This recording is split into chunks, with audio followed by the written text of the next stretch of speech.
ঢাকা শহরের বুক চিরে রাজকীয় সব অট্টালিকা দাঁড়িয়ে আছে, আর তার ঠিক পাশেই কাঁঠালবাগান সংলগ্ন বক্স কালভার্ট রোড। দিনের বেলা এই রাস্তা ব্যস্ততায় মুখর থাকে, কিন্তু এই রোডের এক কোণে লুকিয়ে আছে এক অসহায় বস্তি।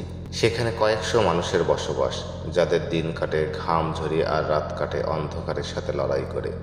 গত কয়েকদিন ধরে এই বস্তির চিত্রটা যেন কোনো এক নরকের চেয়েও ভয়াবহ। কিছু মানুষের অমানসিক লোভ আর ক্ষমতার দাপটে কেটে দেওয়া হয়েছে এখানকার বিদ্যুতের লাইন। রাজধানী যখন আলোকসজ্জায় ঝলমল করে, তখন এই বস্তির অন্ধকার যেন আকাশের বুকে চিরে আসা দীর্ঘশ্বাস হয়ে ঝুলে থাকে। এক চিমটি বাতাস আর এক ফোঁটা পানি, এই প্রচণ্ড গরমে যেখানে দালানের ভেতরে এছির বাতাসেও মানুষের স্বস্তি মেলে না, সেখানে টিনের চালার নিচে থাকা ওই পরিবারগুলোর অবস্থা ভাবলে গা শিউরে ওঠে। ছোট ছোট বাচ্চাগুলো গরমে ছটফট করছে, সারা রাত ঘুমাতে না পেরে তাদের মুখের অবস্থা করুণ হয়ে পড়ছে। সেই উজ্জ্বল চঞ্চল মুখগুলো আজ কালচে হয়ে গেছে। মায়েরা হাত পাকা দিয়ে সারা রাত বাচ্চাদের বাতাস করে, কিন্তু আগুনের মতো গরম বাতাস যেন শান্ত হওয়ার নামই নেয় না। অফিসে যাওয়ার পথে যখন আমি এই মানুষগুলোর চেহারার দিকে তাকাই, মনে হয় এক একটি মুখ যেন এক একটা বিষাদ সিন্ধু। তাদের চোখে মুখে কোনো অভিযোগ করার সাহস নেই, শুধু আছে এক বুক হাহাকার। তারা কার কাছে যাবে?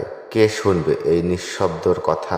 যারা টাকার নেশায় অন্ধ হয়ে এই অবশ শিশুদের আলো কেড়ে নিয়েছে, তাদের কাছে তো মানুষের জীবনের চেয়ে কাগজের নোটের দাম অনেক বেশি। একটি শিশুর ঘামাক্ত কপাল আর তৃষ্ণার্ত চোখ যখন অন্ধকারের দিকে তাকিয়ে থাকে, তখন পৃথিবীর সমস্ত উন্নয়ন আর সভ্যতা অর্থহীন মনে হয়। মানুষ যে এতটা নিচে নামতে পারে, তা এই বক্স কালভার্ট রোডের এই দৃশ্য না দেখলে বিশ্বাস করা কঠিন। শুধুমাত্র কিছু পাওনা বা স্বার্থের জন্য একদল মানুষ পুরো একটি বস্তিকে অন্ধকারে ঠেলে দিল।